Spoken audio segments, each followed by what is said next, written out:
क्या यह मंदिर स्वयं महादेव की इच्छा से प्रकट हुआ था? क्या महाकालेश्वर में शिव आज भी किसी रूप में विराजमान है? और क्या यहाँ आने मात्र से पापों का नाश हो जाता है? मध्य प्रदेश के उज्जैन में स्थित महाकालेश्वर मंदिर सिर्फ एक मंदिर नहीं, बल्कि आध्यात्मिक ऊर्जा, पौराणिक रहस्यों और चमत्कारिक घटनाओं का केंद्र है।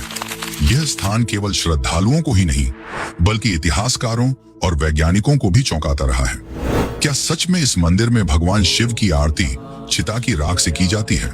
क्यों यहाँ की आरती और मंत्रों का कंपन पूरे वातावरण को दिव्य बना देता है? भारत के ज्यादातर शिवलिंग उत्तरमुखी होते हैं, लेकिन महाकालेश्वर का शिवलिंग एकमात्र ऐसा शिवलिंग है जो दक्षिण मुखी है, और दक्षिण दिशा को ही मृत्यु का द्वार भी कहा जाता है। आखिर क्या है इस ज्योतिर्लिंग के निर्माण की कहानी, और यह भारत के बाकी ज्योतिर्लिंगों से इतना अलग क्यों है? दरअसल काल का अर्थ केवल मृत्यु ही नहीं, बल्कि समय भी होता है। यानी यहाँ के स्वामी महाकाल मृत्यु और समय दोनों से परे हैं। क्या है महाकाल और काल भैरव का रहस्य? और सबसे बड़ा सवाल, क्यों कोई भी मंत्री, राजा, यहाँ तक कि प्रधानमंत्री भी उज्जैन की इस नगरी में रात्रि विश्राम करने से डरते हैं? क्या होगा अगर वह रात में यहाँ ठहर गए? और जब मध्य प्रदेश के मुख्यमंत्री मोहन यादव ने इस परंपरा को तोड़ने की कोशिश की, तो उनके साथ क्या हुआ? क्या सच में यहाँ होने वाली भस्म आरती में कभी आदमी की चिता की राख का प्रयोग किया जाता था? कुछ लोगों का तो आज भी मानना है कि यहाँ होने वाली आरती में मनुष्य की चिता की भस्म से ही शिवलिंग की पूजा होती है। आखिर इसकी असली सच्चाई क्या है?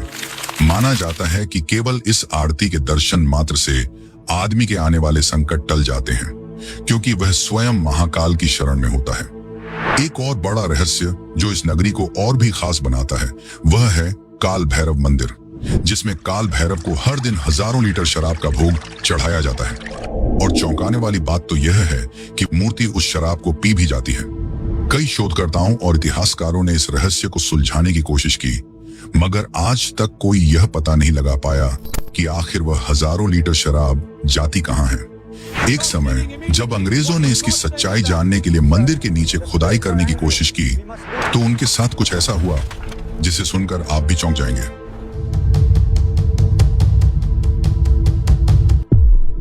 यह बहुत ही सुंदर और समृद्ध राज्य था, जिसमें राजा चंद्रसेन राज किया करते थे। राजा चंद्रसेन भगवान शिव के बहुत बड़े भक्त थे, और उनके मित्र थे शिव गणों में से मुख्य गण मणिभद्र। एक बार जब मणिभद्र उज्जैन आए, तो उन्होंने राजा चंद्रसेन को चिंतामणि भेंट की।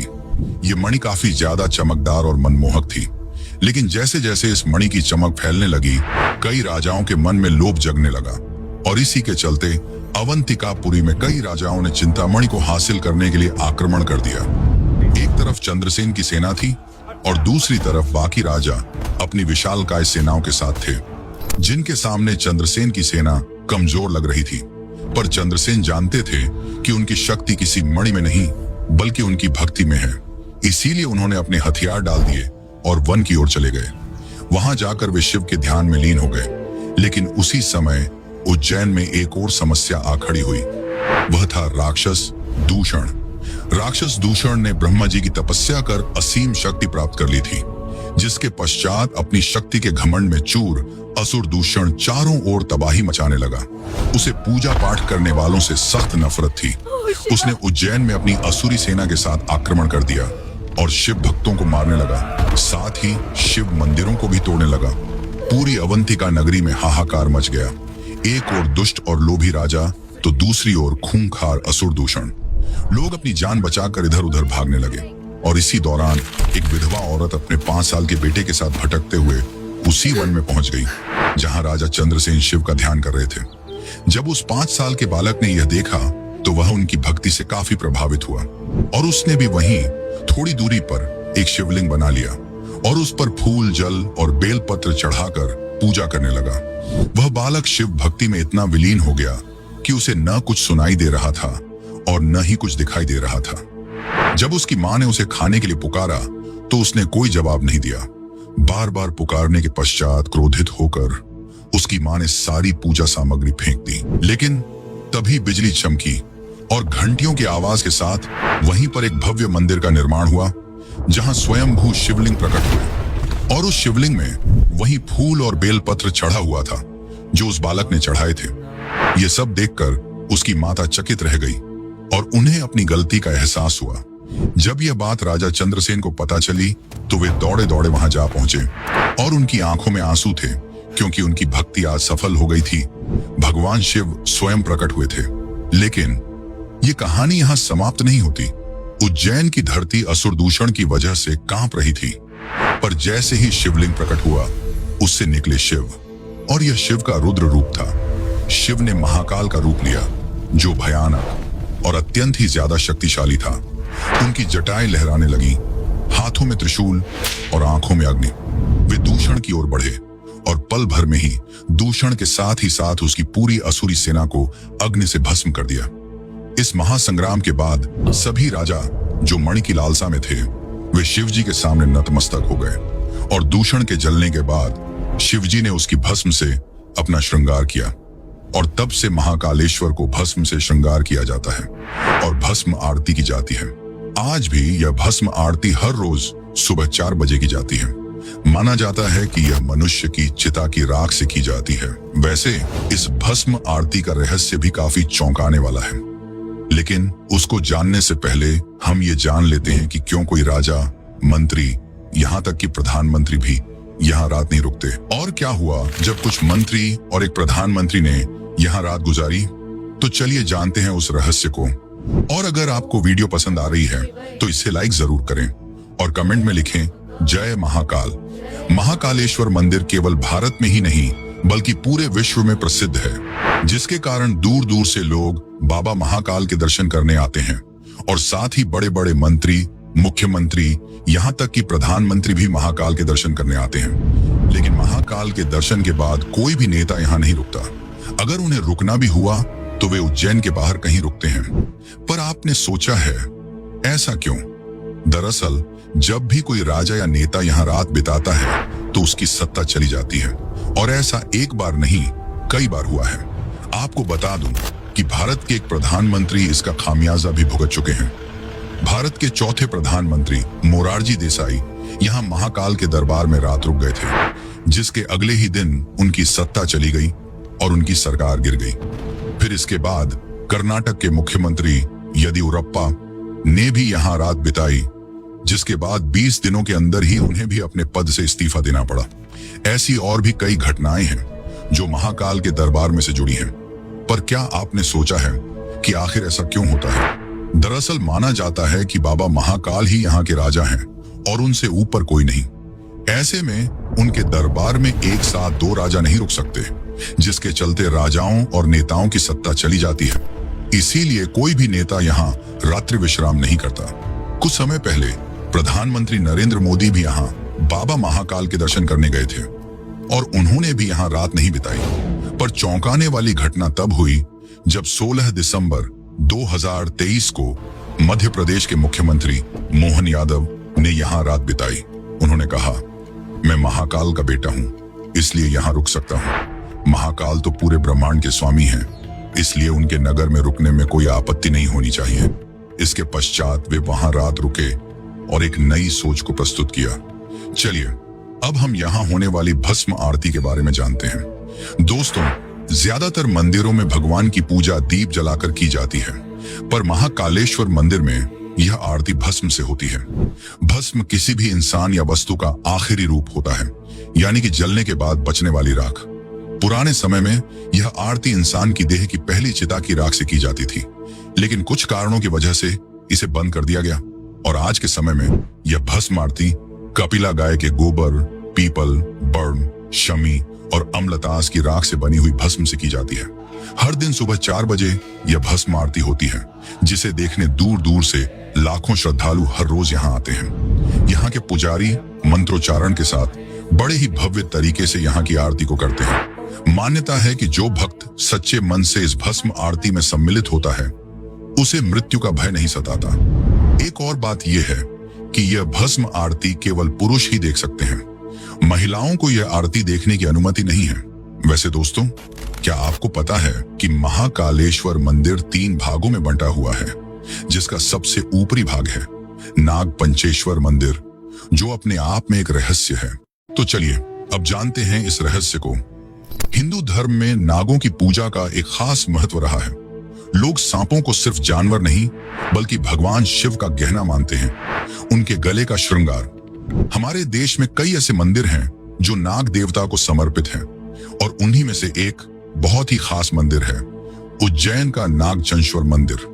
यह मंदिर महाकालेश्वर मंदिर की तीसरी मंजिल पर स्थित है और इसकी सबसे बड़ी खास बात यह है कि यह साल भर में सिर्फ एक दिन नाग पंचमी के दिन ही खोला जाता है। मान्यता है कि नागराज तक्षक स्वयं यहाँ विराजमान है और उनकी इच्छा थी कि उन्हें एकांत में पूजा जाए। इसीलिए मंदिर के पट साल में सिर्फ एक बार खोले जाते हैं और उसी दिन भक्त दर्शन कर पाते हैं। इस मंदिर में जो प्राचीन मूर्ति स्थापित है वह दुनिया में और कहीं देखने को नहीं मिलती। इसे नेपाल से लाया गया था और इसमें भगवान शिव, माता पार्वती, गणेश जी और नागों की बेहद सुंदर मूर्तियां एक साथ दिखती हैं। कथा के अनुसार नागराज तक्षक ने भोलेनाथ को प्रसन्न करने के लिए कठोर तप किया था। उनकी तपस्या से प्रसन्न होकर भगवान शिव ने उन्हें अमृत का वरदान दिया। तभी से नागराज तक्षक ने भगवान के सानिध्य में रहना शुरू किया, लेकिन उन्होंने यह शर्त रखी कि उनके एकांत में कोई विघ्न न डाले। इसी कारण केवल नाग पंचमी पर ही मंदिर के दरवाजे खुलते हैं। नागचंद्रेश्वर मंदिर सिर्फ एक मंदिर नहीं बल्कि आस्था, रहस्य और परंपरा का वह संगम है जो हर शिव भक्त को एक बार जरूर महसूस करना चाहिए। महाकालेश्वर ज्योतिर्लिंग की एक और खास बात यह है कि यह दक्षिण दिशा की ओर मुख किए हुए हैं। आमतौर पर शिवलिंगों की जल निकासी वाली दिशा उत्तर होती है, लेकिन यहाँ इसका मुंह दक्षिण की ओर है। इसी वजह से इसे दक्षिण मुखी महाकाल कहा जाता है और माना जाता है कि इसका यह रूप नकारात्मक और बुरी शक्तियों को खत्म करने वाला होता है। इस दिशा में स्थापित होने के पीछे कई धार्मिक मान्यताएं हैं जो इस शिवलिंग को और भी खास बनाती हैं। महाकालेश्वर को स्वयंभू ज्योतिर्लिंग माना जाता है, यानी यह शिवलिंग किसी ने बनाया नहीं बल्कि स्वयं धरती से प्रकट हुआ है। शास्त्रों में बताया गया है कि शिव 3 जगहों पर 3 अलग अलग रूपों में पूजे जाते हैं। आकाश में तारक लिंग, पाताल में हाटकेश्वर लिंग और पृथ्वी पर महाकालेश्वर लिंग के रूप में। उज्जैन को वैसे भी समय यानी काल की नगरी कहा जाता है और महाकाल को समय के नियंत्रक के रूप में पूजा जाता है। यही वजह है कि महाकालेश्वर ज्योतिर्लिंग को तीनों लोकों में विशेष स्थान मिला है। वैसे क्या आपको पता है महाकाल हर बार मौसम के हिसाब से भी अपना रूप बदलते हैं? तो चलिए अब जानते हैं उस रहस्य को और जानेंगे मंदिर के दूसरे भाग के बारे में। लेकिन उससे पहले अगर आपको यह वीडियो अच्छी लग रही है तो इसे अन्य शिव भक्तों को जरूर शेयर करें। उज्जैन में विराजमान महाकाल बाबा एक ही हैं, लेकिन वो अपने भक्तों को हर बार नए रूप में दर्शन देते हैं। हर त्योहार, हर मौसम और हर खास मौके पर उनका अलग अलग रूप में श्रृंगार किया जाता है। यही कारण है कि हर साल लाखों लोग सिर्फ उनके इन अलग अलग रूपों के दर्शन के लिए उज्जैन आते हैं। जैसे शिवरात्रि के दिन महाकाल दूल्हे के रूप में सजते हैं, तो श्रावण मास में उन्हें राजाधिराज यानी राजा के रूप में सजाया जाता है। दिवाली के समय पूरा महाकाल मंदिर दीपों से जगमगा उठता है, तो होली में भगवान का आंगन गुलाल से भर जाता है। गर्मी के दिनों में महाकाल के सिर पर मटकों से पानी चढ़ाया जाता है ताकि उन्हें ठंडक मिले। वहीं कार्तिक मास में एक विशेष पूजा के तहत उन्हें पालकी में बैठाकर भगवान विष्णु को सृष्टि की जिम्मेदारी सौंपी जाती है। महाकाल के हर रूप में कुछ खास बात होती है जिसे देखकर हर भक्त भाव विभोर हो जाता है। यही वजह है कि उन्हें उज्जैन का राजा भी कहा जाता है और जब बात राजा की हो तो सम्मान भी वैसा ही होता है। यहाँ एक मान्यता है कि महाकाल मंदिर के सामने से कोई भी सवारी लेकर नहीं निकल सकता, चाहे वह घोड़ा हो या कोई वाहन। खास तौर पर बारातों में जब दूल्हा घोड़ी पर बैठता है तो उसे मंदिर के सामने से ले जाना अशुभ माना जाता है। माना जाता है कि ऐसा करने से अनहोनी हो सकती है, इसलिए लोग इस रास्ते को बचा कर जाते हैं। यह परंपरा सदियों से चली आ रही है। यह कोई जबरदस्ती नहीं बल्कि एक श्रद्धा और सम्मान का प्रतीक है। आज भी उज्जैन में इस नियम का पालन किया जाता है। भले ही इस पर कोई कानूनी या धार्मिक रोक नहीं है, लेकिन भक्तों के दिल में बसे सम्मान के कारण लोग खुद ही इस परंपरा को निभाते हैं। दोस्तों, जैसा कि मैंने बताया था कि महाकालेश्वर मंदिर 3 भागों में विभाजित है, तो उसका एक भाग है जूना महाकाल। तो चलिए जानते हैं उसके बारे में। महाकालेश्वर मंदिर के अंदर एक और शिवलिंग है जिसे जूना महाकाल कहा जाता है। यह शिवलिंग अपनी रहस्यमयी कहानी और चमत्कारों की वजह से आज भी चर्चा में रहता है। कहा जाता है कि पुराने समय में जब मंदिर पर कई बार हमले हुए थे, तब आक्रमणकारियों ने मुख्य शिवलिंग को नष्ट करने की कोशिश की थी। उस खतरे से शिवलिंग को बचाने के लिए पुजारियों ने असली शिवलिंग को हटाकर सुरक्षित जगह रख दिया और उसकी जगह एक दूसरा शिवलिंग वहां स्थापित कर दिया ताकि पूजा पाठ और रीतियां चलती रहें। जब हालात सामान्य हो गए और हमला रुक गया, तब फिर से असली शिवलिंग को वापस उसी जगह स्थापित कर दिया गया। लेकिन अब जो दूसरा शिवलिंग बच गया था, उसका क्या किया जाए? इस पर काफी सोच विचार के बाद पुजारियों ने उसे मंदिर के एक हिस्से में फिर से स्थापित कर दिया।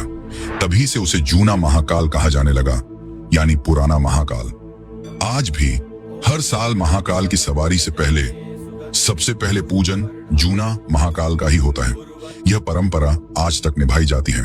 हालांकि आमतौर पर लोग जूना महाकाल के दर्शन को नजरअंदाज कर देते हैं क्योंकि उनका ध्यान सिर्फ मुख्य ज्योतिर्लिंग पर होता है। लेकिन जो साधना और तंत्र की गहराई को जानते हैं, वह कहते हैं कि अगर आप महाकाल के दर्शन से पहले जूना महाकाल के दर्शन कर लो, तो आपके जीवन की हर रुकावट, हर बाधा खुद ब खुद भस्म हो जाती है। वैसे दोस्तों, उज्जैन में सिर्फ महाकालेश्वर ही नहीं है, बल्कि साथ में काल भैरव का एक ऐसा रहस्य है जो आपको चौंका कर रख देगा। तो चलिए अब जानते हैं उस रहस्य को।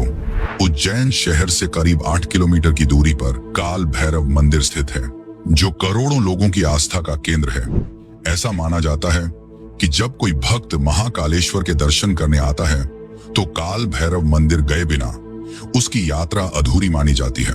मंदिर के पुजारियों के अनुसार इसका जिक्र स्कंद पुराण के अवंती खंड में भी मिलता है। काल भैरव को भगवान शिव का रौद्र और तांत्रिक रूप माना जाता है। वे तामसिक प्रवृत्ति के देवता हैं और इसी कारण उन्हें शराब का भोग चढ़ाने की परंपरा सदियों से चली आ रही है। यहाँ रोजाना सैकड़ों हजारों बोतल शराब चढ़ाई जाती है। लेकिन सबसे चौंकाने वाली बात यह है कि वो शराब आखिर जाती कहाँ है, यह आज तक कोई नहीं जान पाया।